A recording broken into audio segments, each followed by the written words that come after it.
Gloire à Dieu. Je vous invite à reprendre place. Nous souhaitons la bienvenue à nos frères et sœurs visiteurs, même si nos frères et sœurs visiteurs commencent à être habitués.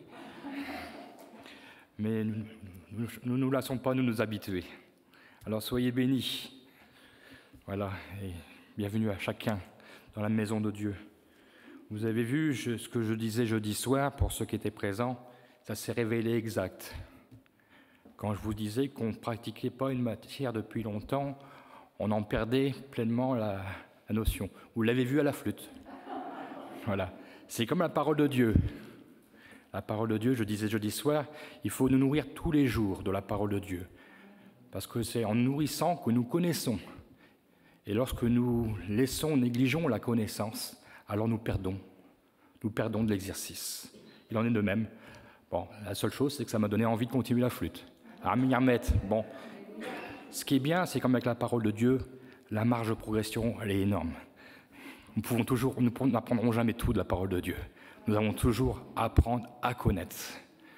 Alors ce matin, je vous invite à ouvrir le livre de l'Exode, chapitre 18. Nous allons parler du beau-père de Moïse. Il n'en avait jamais assez. Pourquoi je dis ça? Parce qu'il s'appelle Jéthro.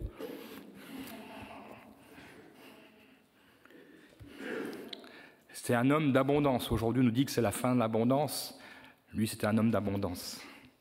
Jéthro, donc beau-père de Moïse. Nous connaissons la lecture, nous lirons le chapitre entier, il n'est pas très long. Jéthro, sacrificateur de Madian, beau-père de Moïse, apprit tout ce que Dieu avait fait en faveur de Moïse et d'Israël, son peuple. Il apprit que l'Éternel avait fait sortir Israël d'Égypte. Jéthro, beau-père de Moïse, prit Séphora, femme de Moïse, qui avait été renvoyée. Il prit aussi les deux fils de Séphora. L'un se nommait Gershom, car Moïse avait dit « J'habite un pays étranger ». L'autre se nommait Eliezer, car il avait dit « Le Dieu de mon père m'a secouru et il m'a délivré de l'épée de Pharaon ». Jéthro, beau-père de Moïse, avec les fils et la femme de Moïse, vint au désert, où il campait à la montagne de Dieu, donc le mont Sinaï. Il fit dire à Moïse « Moi, ton beau-père Jéthro, je viens vers toi avec ta femme et ses deux fils. » Moïse sortit au-devant de son beau-père, il se prosterna, il le baisa. Ils s'informèrent réciproquement de leur santé. Ils entrèrent dans la tente de Moïse. Moïse raconta à son beau-père tout ce que l'Éternel avait fait à Pharaon et à l'Égypte à cause d'Israël, toutes les souffrances qui leur étaient survenues en chemin, et comment l'Éternel les avait délivrés. Jéthro se réjouit de tout le bien que l'Éternel avait fait à Israël et de ce qu'il l'avait délivré de la main des Égyptiens. Et Jéthro dit « Béni soit l'Éternel qui vous a délivré de la main des Égyptiens et de la main de Pharaon, qui a délivré le peuple de la main des Égyptiens. Je reconnais maintenant que l'Éternel est le plus grand de tous les dieux. Amen. Car la méchanceté des Égyptiens est retombée sur eux. Jéthro, beau-père de Moïse, offrit à Dieu un holocauste et des sacrifices. Aaron et tous les anciens d'Israël vinrent participer au repas avec le beau-père de Moïse en présence de Dieu. Le lendemain, Moïse s'assit pour juger le peuple. Et le peuple se tint devant lui, depuis le matin jusqu'au soir. Le beau-père de Moïse vit tout ce qu'il faisait pour le peuple. Il dit « Que fais-tu là avec ce peuple? Pourquoi sièges-tu seul et tout le peuple se tient-il devant toi, depuis le matin jusqu'au soir ?» Moïse répondit à son beau-père « C'est que le peuple vient à moi pour consulter Dieu. Quand ils ont quelque affaire, ils viennent à moi, je prononce entre eux et je fais connaître les ordonnances de Dieu et ses lois. » Le beau-père de Moïse lui dit « Ce que tu fais n'est pas bien. Tu t'épuiseras toi-même et tu épuiseras ce peuple qui est avec toi, car la chose est au-dessus de tes forces, tu ne pourras pas y suffire seul. Maintenant écoute ma voix, je vais te donner un conseil, et que Dieu soit avec toi. Sois l'interprète du peuple auprès de Dieu et porte les affaires devant Dieu. Enseigne-leur les ordonnances et les lois, et fais-leur connaître le chemin qu'ils doivent suivre et ce qu'ils doivent faire. Choisis parmi tout le peuple des hommes capables, craignant Dieu, des hommes intègres, ennemis de la cupidité. Établis-les sur eux comme chefs de 1000, chefs de 100, chefs de 50 et chefs de 10. Qu'ils jugent le peuple en tout temps, qu'ils portent devant toi toutes les affaires importantes et qu'ils prononcent eux-mêmes sur les petites causes. Allège ta charge. et qu'il la porte avec toi. Si tu fais cela et que Dieu te donne des ordres, tu pourras y suffire, et tout ce peuple parviendra heureusement à sa destination. » Moïse écouta la voix de son beau-père et fit tout ce qu'il avait dit. Moïse choisit des hommes capables parmi tout Israël, il les établit chefs du peuple, chefs de 1000, chefs de 100, chefs de 50 et chefs de 10. Ils jugeaient le peuple en tout temps, ils portaient devant Moïse les affaires difficiles et ils prononçaient eux-mêmes sur toutes les petites causes. Moïse laissa partir son beau-père et Jéthro s'en alla dans son pays. Amen. Ici, nous retrouvons le peuple d'Israël et Moïse au pied de la montagne de Dieu, donc le mont Sinaï. Moïse reçoit une visite impromptue, on dirait une visite surprise, celle de son beau-père, de sa femme, de ses enfants. Lorsqu'il nous a dit que sa femme fut renvoyée, c'est qu'au moment où il était parti en Égypte, il l'avait renvoyée pour qu'elle soit en sécurité auprès de son père. Il avait pris congé d'eux lorsque Dieu avait appelé Moïse au milieu du buisson ardent pour sortir le peuple d'Israël d'Égypte.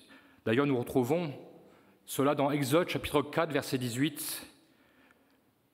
Moïse s'en alla et de retour auprès de Jéthro, son beau-père, il lui dit « Laisse-moi aller, je te prie, aller rejoindre mes frères qui sont en Égypte, afin que je voie s'ils sont encore vivants. » Jéthro dit à Moïse « Va en paix. » On peut donc considérer que cela fait un laps de temps que Moïse n'avait pas vu sa famille, ni sa femme, ni ses enfants. Nous pouvons comprendre que ce fut l'occasion des retrouvailles familiales, autour d'un bon repas comme nous l'avons lu, mais pas avant que Moïse ait glorifié Dieu. Il a compté les exploits que Dieu a fait pour sortir Israël du pays d'Égypte à son beau-père. Les miracles, nous pourrions dire, plus grands les uns que les autres, pour sortir ce peuple de l'esclavage. Jéthro était prêtre à Madian, donc il ne faisait pas partie du peuple d'Israël. Il était donc étranger à Israël, mais il a pu reconnaître toute la grandeur de Dieu et à son tour célébrer le seul vrai Dieu. Il dira même au verset 11, nous l'avons lu ensemble, « Je reconnais maintenant que l'Éternel est plus grand que tous les dieux, car la méchanceté des Égyptiens est retombée sur eux. » Et nous voyons que même lui, l'étranger, offrira un sacrifice, un holocauste envers l'Éternel. Ce sera le signe de sa reconnaissance. Après avoir partagé ce repas de retrouvailles, sans oublier la présence de Dieu qui était au repas, Moïse reprit le cours de ses activités auprès du peuple. Et nous pouvons dire, celles-ci étaient nombreuses. Nous pourrions dire, les journées de Moïse devaient être bien remplies, parce qu'il nous est dit du matin jusqu'au soir. Moïse s'assit pour juger le peuple, et le peuple se tint devant lui, depuis le matin jusqu'au soir. Moïse avait un peuple nombreux à gérer, répartis en 12 tribus. Il y avait des clans, il y avait des familles. Tout cela devait être un travail de longue haleine. On pourrait dire que dans le pays d'Égypte, ce peuple était bien trop occupé à travailler sous le courroux égyptien. Et certainement qu'en Égypte, ils n'avaient pas lieu de se quereller, peut-être d'avoir des différends, parce qu'ils étaient sous le courroux égyptien. Mais là, dans le désert, Moïse devait juger leurs différends, leurs querelles. Dans le désert, on pourrait dire, ils étaient un peu livrés à eux-mêmes. Et Moïse avait cette responsabilité de mettre de l'ordre. Ça devait être un travail harassant. Moïse était reconnu comme seule autorité de ce peuple dans lequel Dieu avait mis toute sa confiance dans la personne de Moïse. Ce peuple qui savait que c'était Moïse qui était le chef d'Israël, mais quelle autorité pour un peuple si nombreux. Et chacun savait que lorsqu'il venait à Moïse, chacun savait que Moïse s'en référait toujours à Dieu. Il savait que s'il venait à Moïse, c'est que Moïse allait demander à Dieu conseil. Et c'est pour ça que le travail de Moïse devait être très compliqué, très long, parce qu'il fallait répondre à tout le monde. C'était, pour tout ce peuple, la sagesse de Dieu incarnée dans la personne de Moïse. Jusque ce jour, ça fonctionnait comme cela. Et ce travail, Moïse pouvait certainement dire qu'il était légitime. C'était lui qui avait endossé la responsabilité de l'homme de Dieu. Et jusqu'à ce jour, il n'avait pas cherché à en faire autrement. C'était comme cela. Même si cela devait l'épuiser. Et certainement qu'aujourd'hui, Moïse, s'il était de nos jours, il verrait nos 35 heures, il rigolerait bien quand même, je pense. Il devait avoir des longues journées. Mais Moïse va apprendre au milieu de tout cela une leçon. Une leçon par son beau-père, par cet étranger d'Israël, son beau-père Jéthro. Il va lui enseigner en quelque sorte ce que nous appellerions aujourd'hui le management. C'est-à-dire savoir organiser, savoir déléguer, savoir faire confiance, mais néanmoins surveiller. Aujourd'hui, le management est un élément principal de toute entreprise. On voudrait nous faire croire aujourd'hui que le management est une chose nouvelle. Mais c'est une grave erreur, puisque Jéthro l'a déjà enseigné à Moïse. Pour faire plus moderne, on ne dit même plus management, on dit management. Ça fait beaucoup mieux. On anglophonise tout. Ça fait tellement mieux des mots anglais. Alors qu'en fait, ce mot, la façon de faire, nous le retrouvons dans tous les gestes, la façon de faire de Jéthro, de l'explication.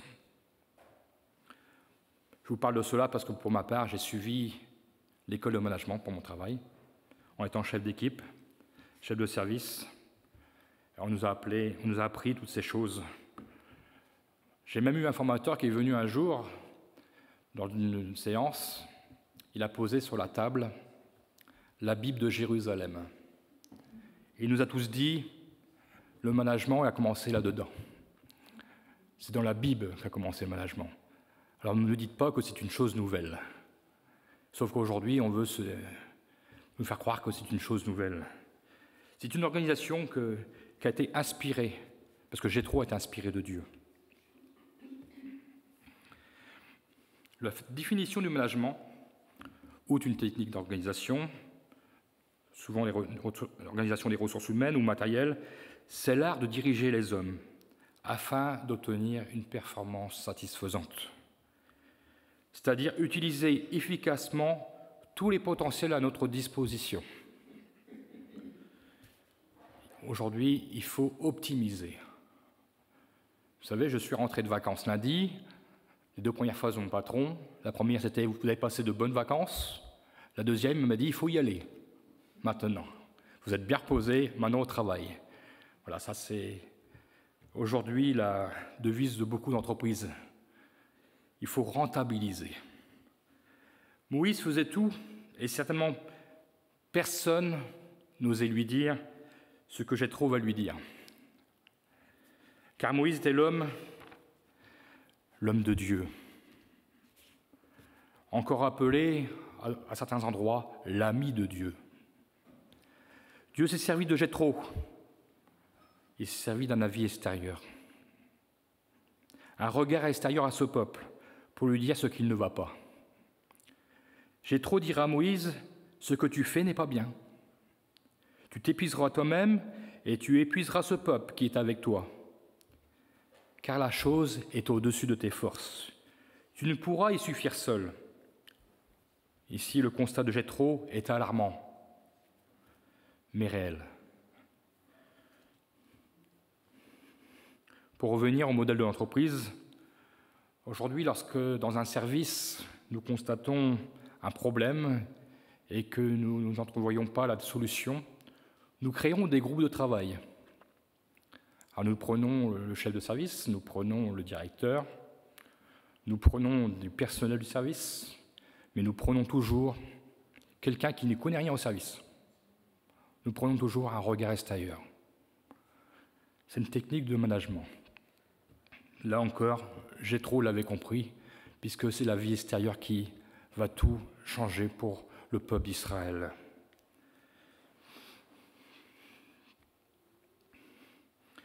Et souvent, nous le disons, et souvent nous l'avons rencontré même en entreprise, que souvent l'éclairage vient de l'extérieur.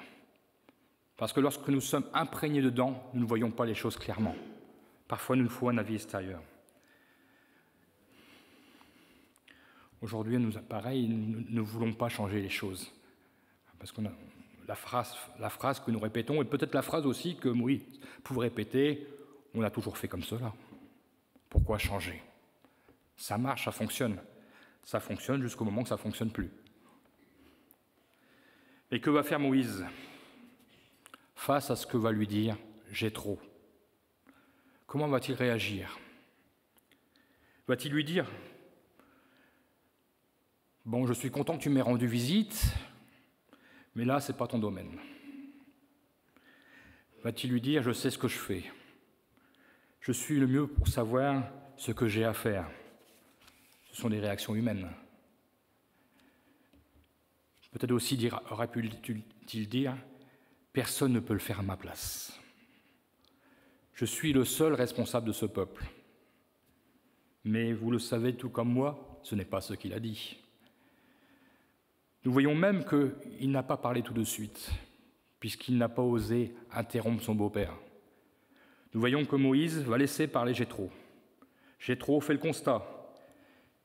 Il montre et met en lumière les difficultés à venir. Jéthro fait de la prévention. Jéthro poursuit, car celui-ci n'a pas simplement dit ce qui n'allait pas. Il va proposer une solution. Aujourd'hui, dans notre société, et parfois malheureusement au sein de nos églises, beaucoup prennent un malin plaisir à crier sur les toits tout ce qui ne va pas. Ils vont jusqu'à se révolter, et parfois dans cette société, nous les retrouvons dans la rue, montrant leur désappointement, leur colère, leur révolte. Mais que proposent-ils? Ils ne proposent rien. Ce sont juste des voix de contestation, des voix de rébellion. Il est tellement devenu facile de critiquer à tout va. D'ailleurs, il y en a même qui en ont fait leur métier. Mais Jéthro n'est pas de cela. Jéthro, c'est la voix de la sagesse. Et je dirais, si c'est la voix de la sagesse, c'est certainement parce qu'il a été inspiré par le Saint-Esprit, inspiré de Dieu. Et cette voix va se faire entendre. D'ailleurs, il ne va pas s'imposer à Moïse.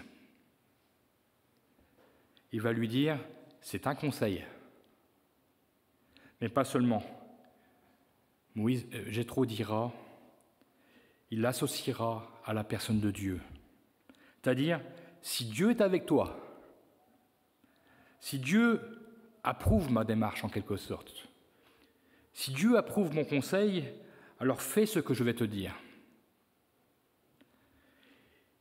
Il ne retire pas l'autorité de Moïse sur le peuple, mais Jéthro veut engager son gendre à revenir à l'essentiel. Son rôle premier, c'est-à-dire à abandonner les choses secondaires que d'autres pourraient faire pour s'adonner à l'essentiel.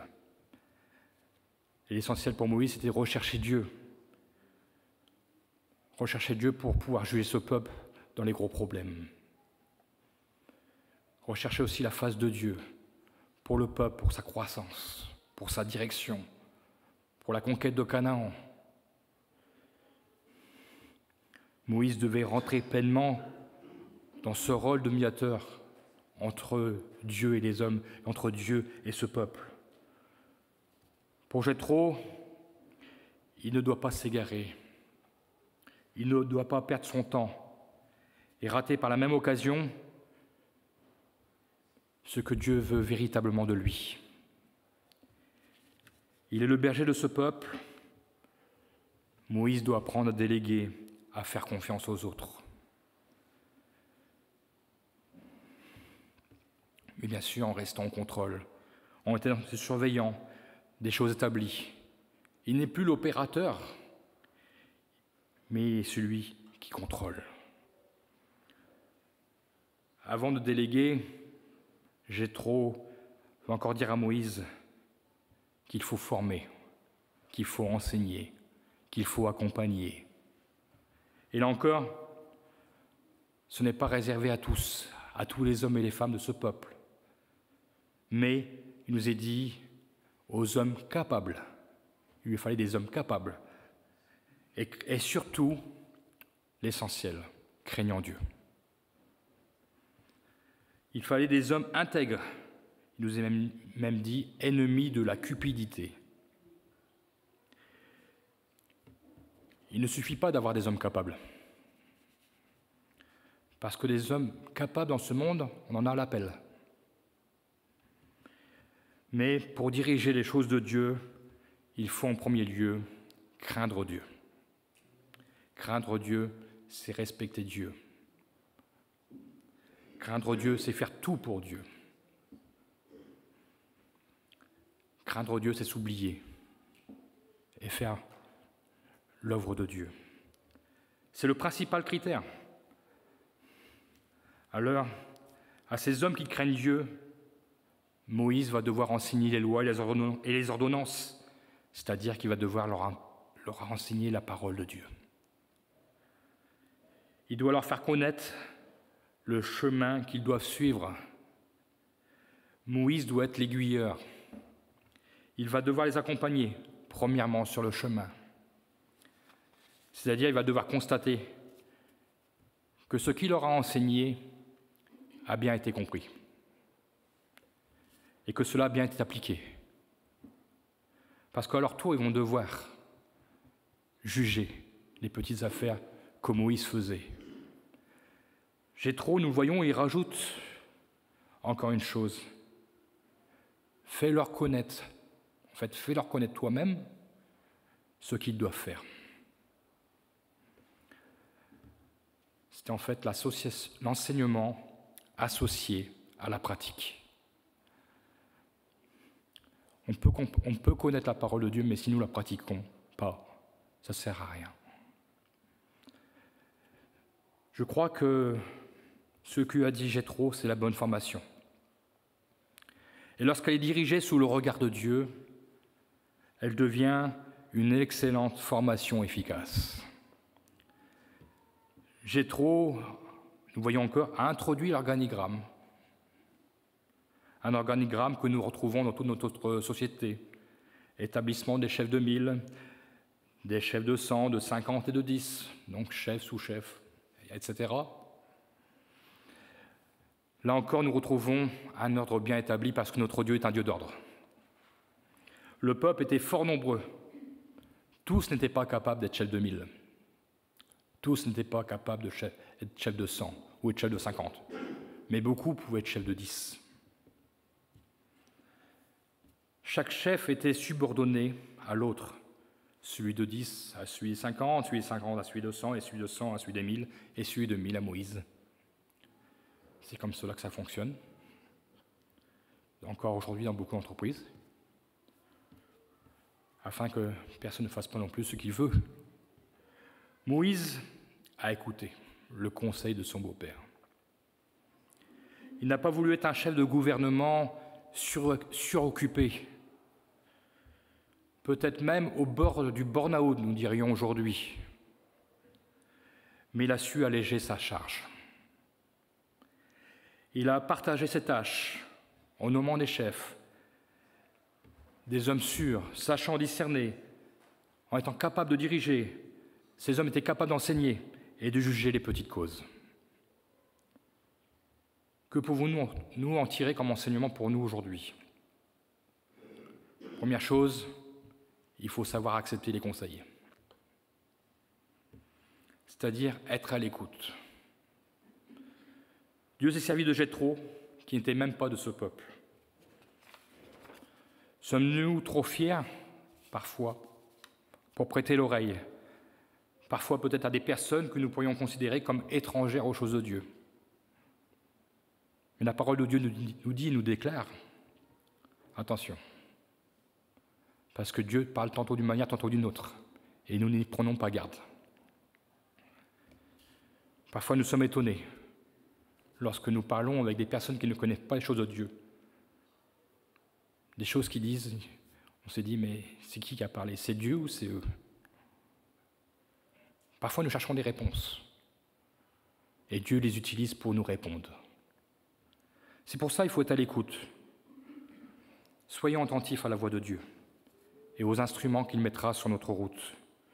Dieu nous connaît parfaitement, il connaît aussi tous les paramètres de notre existence. Il nous a appelés à le servir, mais à son écoute avant toute chose. Le chantre Asaph dira dans le psaume 73, 24 « Tu me conduiras par ton conseil ». Et il rajoute « Puis tu me recevras dans la gloire ». Écouter le conseil de Dieu, c'est s'assurer d'arriver à destination. La destination, c'est la gloire pour nous. Comme Moïse a pu, sur le conseil de Jéthro, arriver à destination, c'est-à-dire aux portes du pays de Canaan. Une réelle bénédiction s'attache à celui qui désire suivre les conseils de Dieu. Salomon dira dans un proverbe, chapitre 12, verset 15, « Celui qui écoute les conseils est sage. » La sagesse, c'est écouter avant de parler. C'est solliciter des conseils avant de décider. Et c'est surtout rechercher la pensée de Dieu avant d'agir. Le deuxième enseignement que nous pouvons mettre en lumière, alléger ses charges. Moïse a écouté et Moïse a agi. Il a délégué certains de ses pouvoirs. Un formateur d'ailleurs me disait, on peut tout déléguer, sauf une chose, sa responsabilité. Donc Moïse a délégué ses pouvoirs et a établi sur un climat de confiance et d'interdépendance avec tous les hommes qu'il avait placés. Il a mis en valeur des dons qui, sans Jéthro, seraient peut-être certainement restés cachés. Peut-être que ces dons seraient restés ignorés de tous. Et malheureusement, cela aurait été, en quelque sorte, au détriment du peuple de Dieu. Il est un mal qui aujourd'hui tente à paralyser de nombreuses églises. Et celui de vouloir regrouper plusieurs pouvoirs en une seule personne. Aujourd'hui, on dit, cette expression me fait toujours rire, avoir plusieurs casquettes. Ce qui amène bien souvent une surcharge de travail. Et je dirais que quand il y a une surcharge de travail, ce travail est fait à la va-vite. Des choses sont prises à la légère. Il n'y a plus de conscience. Et ce qui, lorsque nous sommes surchargés, du même fait, nous ne sommes plus à l'écoute. C'est bien beau d'avoir une grosse tête avec de grosses casquettes, mais si nous ne sommes plus à l'écoute de Dieu, nous avons passé à côté de ce que Dieu voulait. C'est ce que nous appelons bien souvent vouloir à tout prix tous les pouvoirs. C'est ce que nous appelons l'orgueil et la fierté. L'orgueil et la fierté a pris le pas sur l'écoute des autres, sur l'attention que nous devons apporter aux autres. Moïse n'a pas dit « c'est moi le chef ». Il n'y en a que moi qui peux le faire. Non, il n'a pas dit. Aujourd'hui, nous entrons dans une période, après les vacances, le mois de septembre, reprise des activités. Nous allons reprendre aussi, au fur et à mesure, nos services. D'ailleurs, ce midi, nous aurons déjà notre jeûne et prière. Et la semaine prochaine, donc sur le temps du midi, vers 14h30, nous ferons une réunion pour tous les services, afin de définir pour chaque service des responsables, des suppléants, des volontaires, afin d'être organisés, afin aussi qu'il y ait un gain de temps pas faire 2 fois la même chose. Et aussi que chacun, surtout, et c'est ça l'essentiel, ait sa place dans le service du Maître. Il serait bon que tous ces services ne reposent pas sur les mêmes personnes. Parfois, j'entends telle personne est dans tous les services. Elle fait tout. Cette réflexion est souvent faussée. Il arrive que malheureusement, une personne fait plusieurs choses, par conscience et par amour de la maison de Dieu et de l'œuvre de Dieu. Ce que je veux dire, c'est qu'elle le fait parce que sinon personne ne le fait. Et cela, si ça ne se faisait pas, se verrait. Nous devons veiller, nous frères et sœurs, à alléger les charges de ceux qui sont trop chargés, afin qu'elles ne perdent pas de vue le 3e enseignement que nous devons en tirer, c'est-à-dire ne pas s'éloigner de l'essentiel, ou plutôt revenir à l'essentiel, assumer l'essentiel auquel Dieu l'appelle. Parce que Moïse a su alléger sa charge, il a pu se donner l'essentiel. Il est devenu beaucoup plus disponible à ce que Dieu jugeait prioritaire. Désormais, il portait les affaires importantes devant l'Éternel. Il pouvait recevoir son instruction avec la tranquillité et la réflexion nécessaires. Mais nous voyons déjà les fruits, très peu de temps après. Que s'est-il passé? Moïse est parti 40 jours et 40 nuits sur le mont Sinaï. Et que va-t-il se passer? Il va recevoir les lois et les ordonnances, les 10 commandements, toutes les règles concernant le tabernacle, et ainsi de suite. 40 jours et 40 nuits sur la montagne de Dieu. Il n'avait plus rien à faire en bas, notre Moïse? Il avait su déléguer. Il avait su faire confiance. Il a été où Dieu l'a appelé, sur la montagne. Il a été pour assumer l'essentiel. Il s'est rendu disponible pour Dieu. Nous sommes parfois tellement accaparés par notre vie dans ce monde avec les loisirs que nous finissons par laisser quelques miettes de temps à Dieu. Je n'ai rien contre les loisirs, vous le savez, mais nous devons avant tout avoir à l'esprit ce fardeau de la maison de Dieu, de l'œuvre de Dieu. Quel est l'essentiel? Parfois, nous sommes frustrés. Nous voudrions tant aller évangéliser plus sur le terrain. Faire de l'accrochage, oui, nous le faisons, épisodiquement, on dira. Nous voudrions répandre davantage la bonne nouvelle dans notre région, mais nous nous trouvons limités, car nous devons nous restreindre à remplir des tâches multiples, comme le ménage dans la maison de Dieu, par exemple. Nous avons tous des maisons, je le crois, personne n'est dans la rue, et je crois que nos maisons sont bien rangées, sont bien nettoyées. En faisons-nous autant pour la maison de Dieu? Parce qu'il ne faut pas oublier que c'est notre maison. C'est la maison de la famille de Dieu. Est-ce que nous voulons, comme notre maison, nous voulons qu'elle soit accueillante? Et pour qu'elle soit accueillante, il vaut mieux qu'elle soit propre. Recevez-vous des personnes chez vous dans le désordre? Vous savez très bien, tout comme moi, qu'on aurait rapidement des réflexions, des critiques. Nous devons nous sentir concernés par la maison de Dieu. Pensons à alléger les charges de nos frères et nos sœurs, aux multiples services. Nous en reparlerons à notre réunion des services. Merci d'être présents si vous désirez pleinement servir le Seigneur et si vous désirez alléger la charge. Pour rappel, pour vous faire voir qu'il n'y a pas qu'un service dans la maison de Dieu, j'ai fait une petite liste. Peut-être que j'en ai oublié, mais ce sera très bien comme ça, vous me le direz.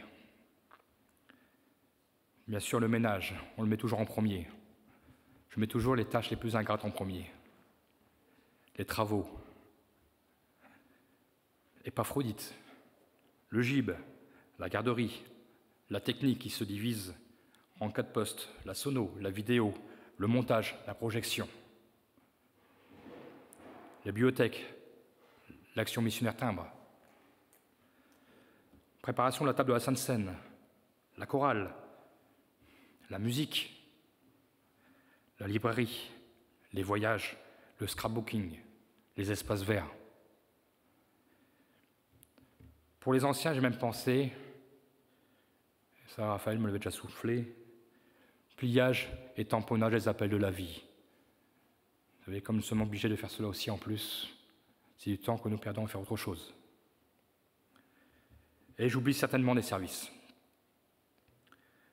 Donc vous voyez, il y a de la place pour tout le monde. Si vous ne savez pas ce que vous devez faire, venez nous voir, on va vous aider. Vous trouverez une place, peut-être même 2, peut-être même 3. On ne voudrait pas vous priver, et ça, on ne le voudrait surtout pas, vous priver de servir Dieu.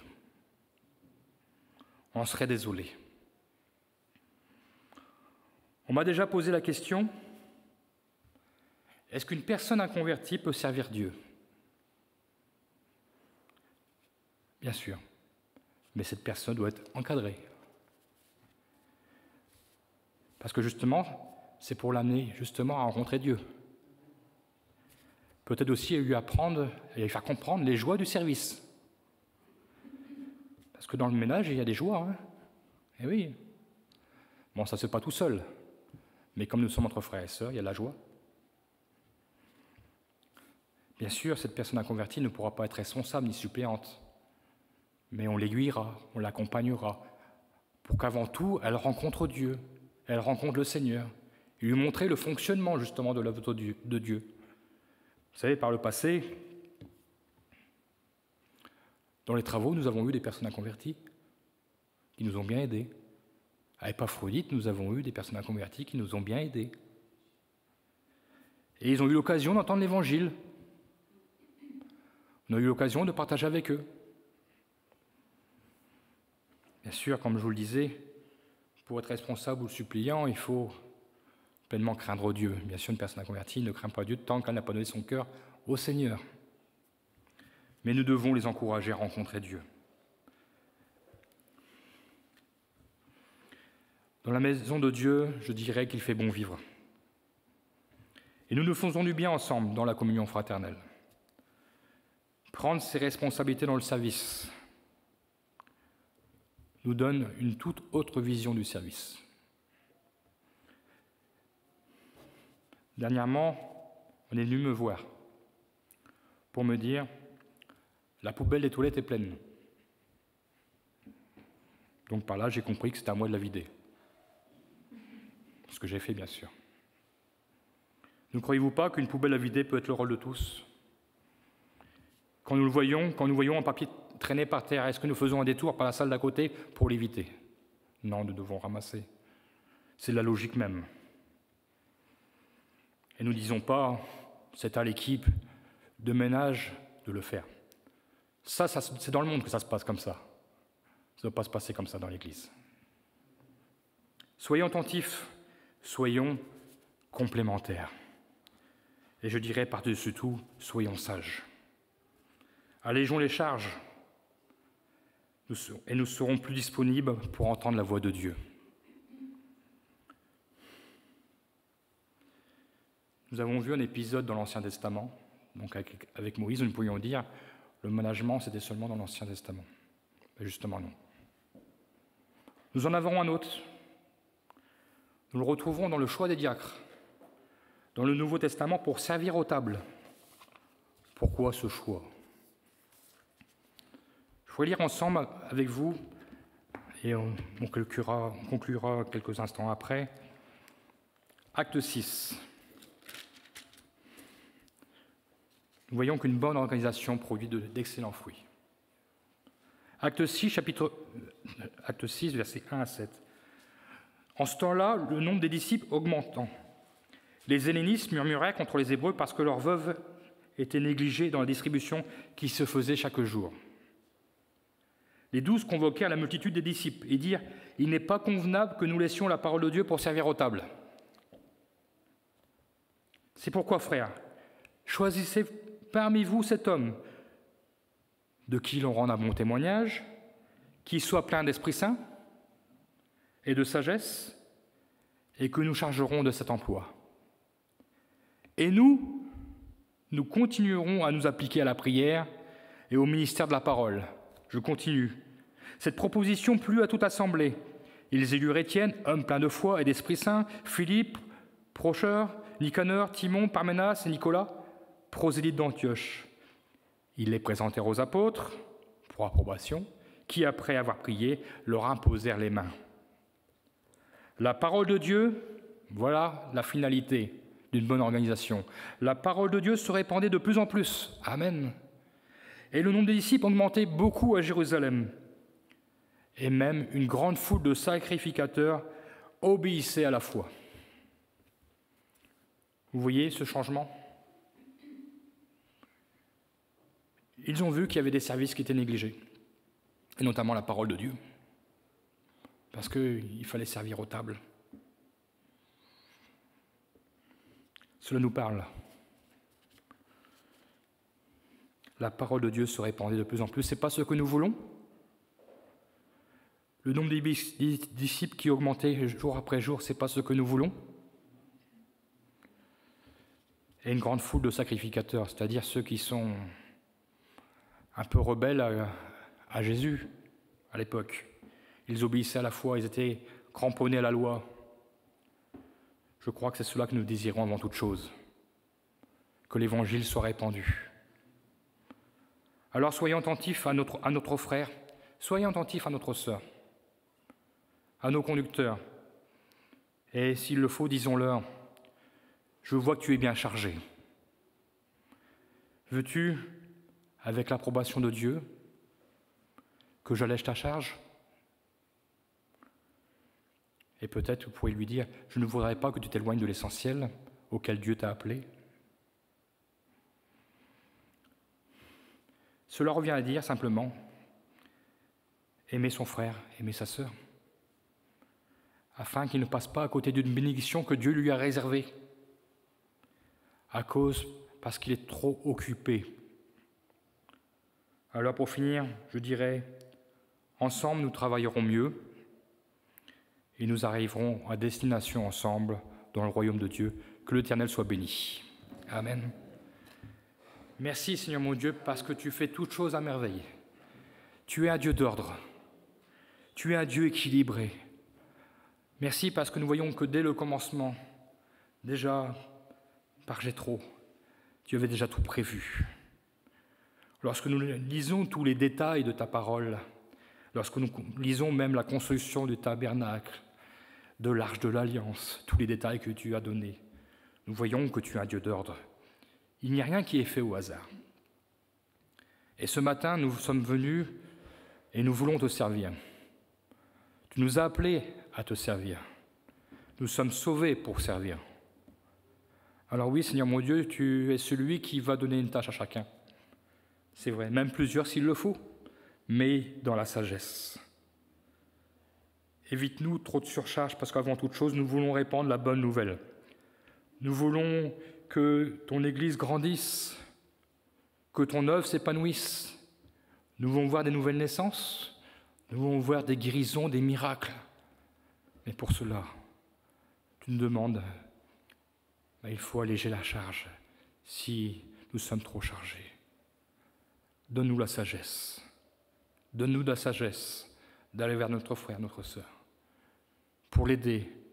Et ensemble, nous travaillerons mieux. Oui, Seigneur mon Dieu, tu as réparti le travail par 1000, par 100, par 50, par 10. Oui, Seigneur mon Dieu, ensemble, nous travaillons toujours mieux. Et ainsi, tu fais ton œuvre et tu es glorifié. Rends-nous attentifs à ta voix. Nous voulons être à ton écoute avant toute chose. Oui, Seigneur mon Dieu, donne-nous de dégager du temps pour toi, d'être disponible pour toi. Nous ne voulons pas faire la sourde oreille et dire « je suis trop occupé, ce sera pour plus tard ». Non, Seigneur, quand tu parles, je veux être comme Samuel parle, parce que ton serviteur écoute. Seigneur, aujourd'hui nous sommes à tes pieds, nous voulons te servir. Nous croyons que tu as préparé une grande œuvre pour le trépas, pour notre Église, pour la région. Tu veux sauver nos familles, tu veux répandre la bénédiction. Alors oui, nous sommes venus, et nous croyons que tu vas agir, parce que nous allons t'écouter, et nous allons agir ensuite en écoutant la voix du Saint-Esprit, qui est notre approbation. Que ton nom soit glorifié. Amen.